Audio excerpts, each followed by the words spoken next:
So, hello. Bought my camper, got my camper here, and I wanted to do a little show. This clip is for the outside. We'll make another one for the inside. It's with the phone. It will be a bit shaky, but here it goes. I will show you. It's a Ford Tioga. This is a 7.6 liter engine. It's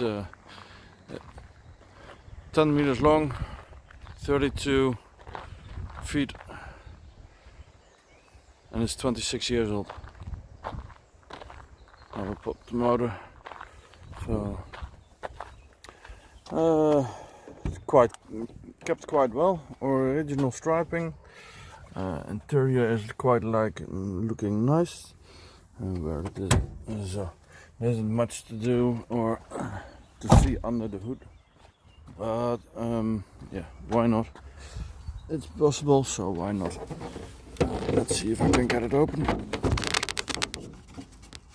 I can't, at least not with a phone with me. Like I said, there's not much to see. EFI Ford 7.6 V8.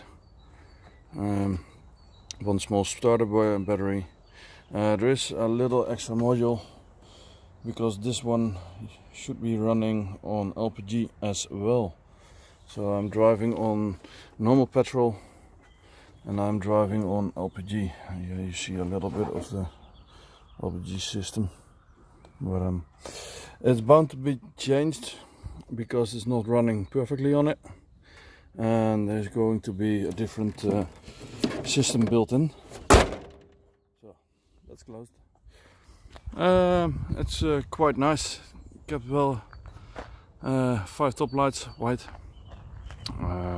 Small tires, small mirrors. I mean, so I'm bound to make those bigger. All the windows are good. The heater is good. I do need to polish it. I adjusted the wheel caps a little bit because I put some extra fillers to check it. So I got a little dent. So now I can normally get there, because that wasn't in there. It was not possible to check my tire pressure. Very important. I will start at the front. First area, generator. The normal, usual 4000 one. This one is not active. The previous owner has not used it, so it's run stuck. I have to clean it. It's my little battery. What's what they call tiny batteries. Mostly they get tiny ones. I got a little bit of bigger one. This should be this is only for a truck, big truck. It gives me a lot more power than a few small ones. I can run everything for the whole night on it with a good charge. Here's my sewer hose, my sewer stuff, a little bit adjusted. I got a little extra device up here because I'm in Europe, and driving a camper, an RV like this in Europe needs a little bit specialty, because we have 220 volts here and not 110.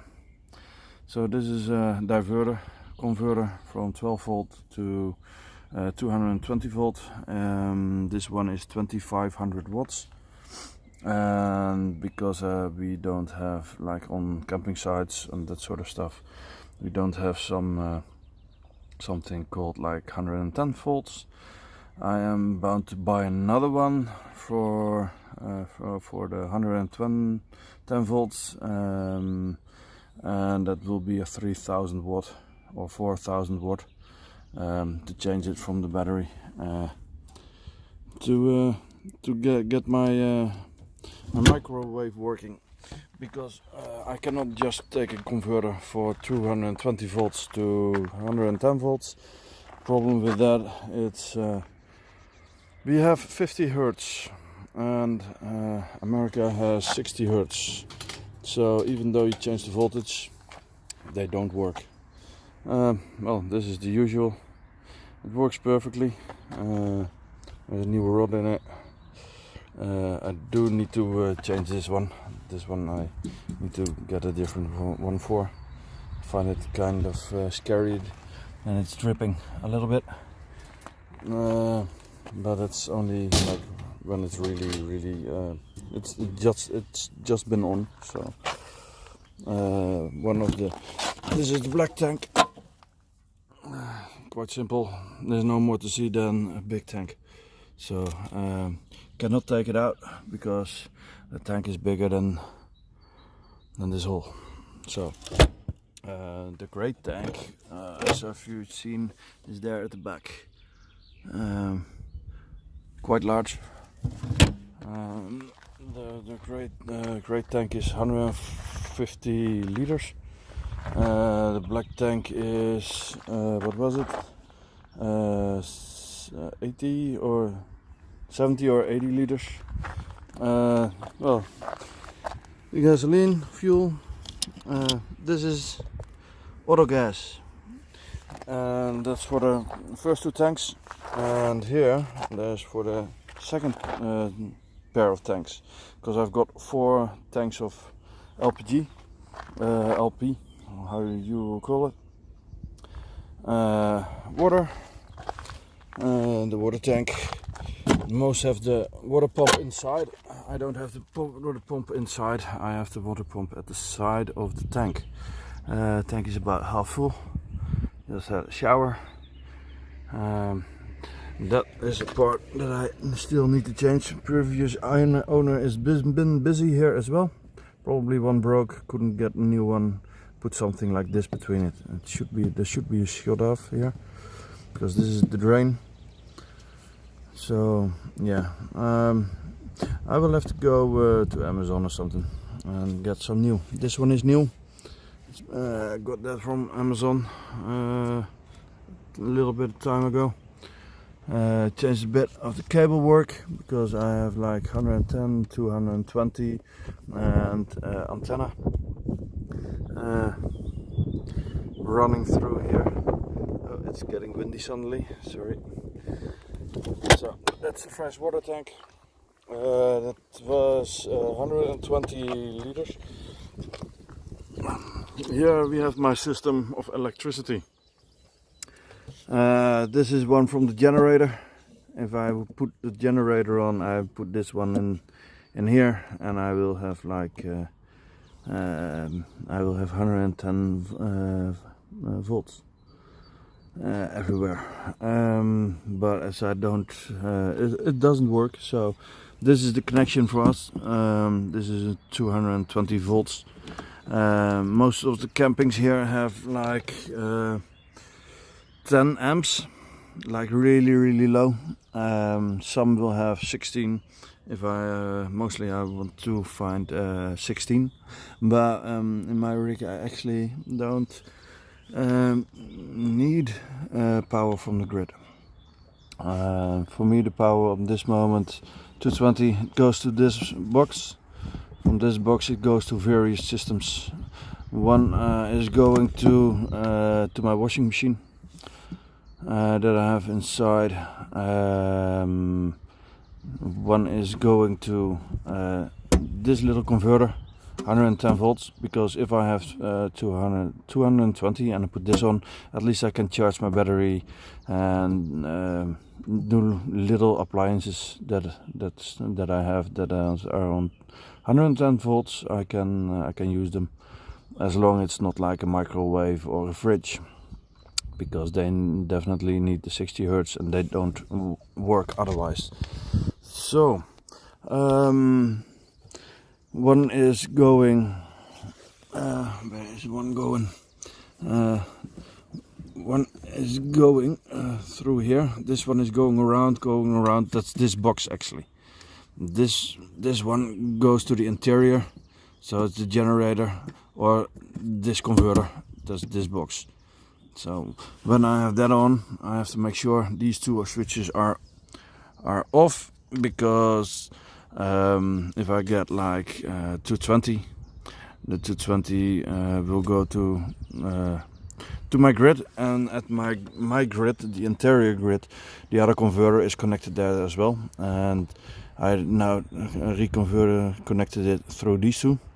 So if I go to 220, I have to take these off, because otherwise I get like 220 up and the converter gives 220 and it gets like, and then I can buy a new converter. Thing is like 450 euros, so $460. Don't want to do that. Yeah, let's see. So when I get connected to power, those I have to switch off.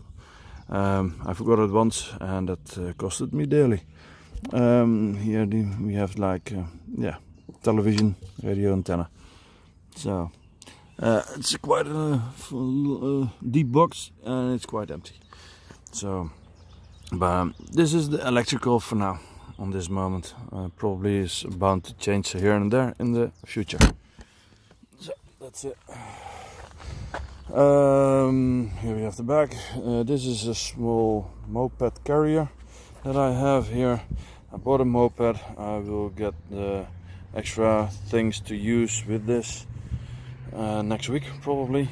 One bit will come up here at the front side. We'll go up here with a T. Then I can put the wheel in, strap it, and it will be fastened. In the back I will have an extra gutter to drive on, like a drive plank of 120 centimeters. It's big enough. So here's my spare wheel, but it can't open, not completely. So that's nicely built by the last owners. As soon as I have this one on, let's see. As soon as I have the stuff here on at the front, this whole railing I'm gonna take off, because it's not needed, and on this moment it's damaging my scooter.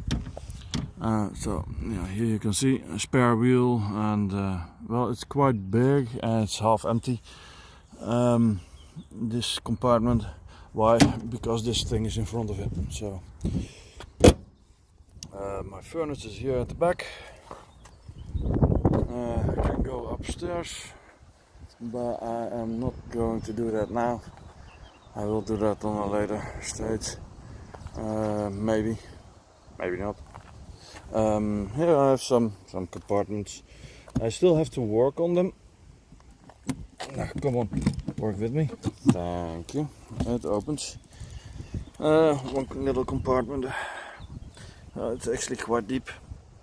But yeah, there's a little problem.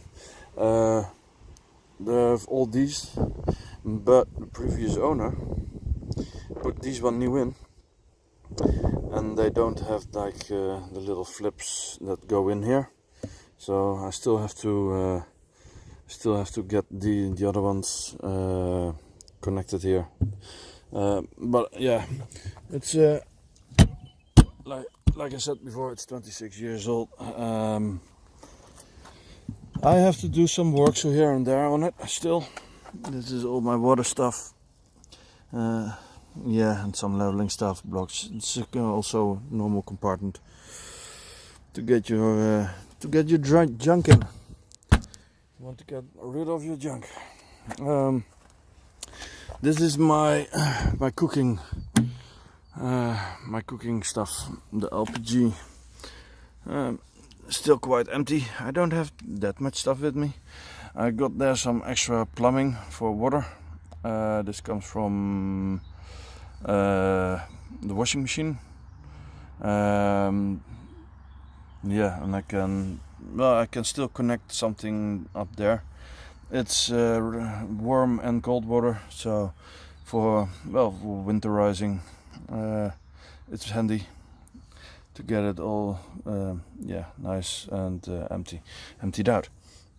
This is the LPG for cooking, heater, boiler, and appliances. I got a new,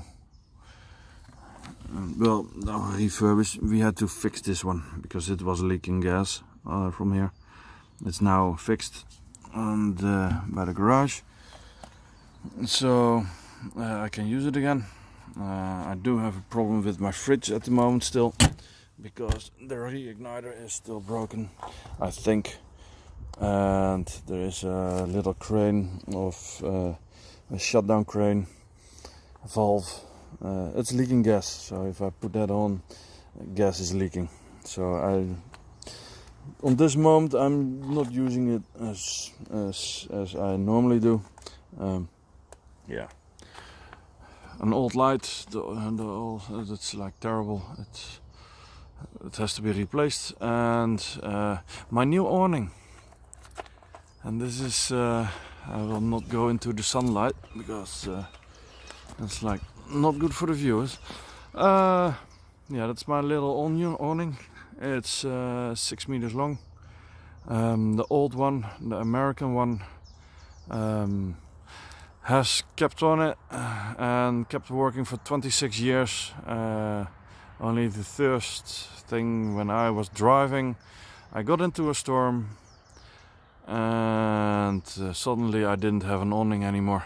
The motorway had one though.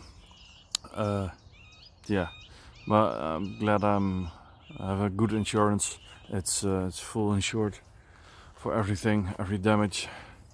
So I got a new one on it, and I like this one very much. I will show how this one will work in the future sometime. This is just a quick look, like an American RV, classy Tioga, in Europe. And how to drive it, what you can expect of it, what are the plus sides, what are the minus sides, we will find out. Time will tell. For now I will leave it with this. We'll show the inside of the RV soon. As soon as I get back from work. That will be in a couple of days, or in the end of this week, like probably 7 days from now or something. If you like these first few little movies, then please like and subscribe. I intend to make a lot of them, and yeah, and the first one are a little bit like going a little bit boring maybe, but I still have to get the hang of it. Yeah, so if you want to see more of this and adventures of driving an American RV in Europe, then yeah, please follow, like, subscribe. If you don't like it, well, then don't subscribe. Don't like. But yeah, this is going to be my endeavors in Europe. For Europe being a very big RV, and for America this is like the normal standard one, the normal standard RV for America. But how is it to drive in Europe and park and stand everywhere and use everything, including the dump stations, because also those are most of the time different than from America or Canada. So, but yeah, okay. As you can see, I have a nice satellite dish. I don't have a normal antenna like I see a lot in American clips from YouTubers. I have solar panel on top, airco, I got some new air vents because the old ones were like drastically leaking. I redone the skylight, and yeah. But yeah, if you like, please subscribe, like the video, and till soon. Bye bye bye.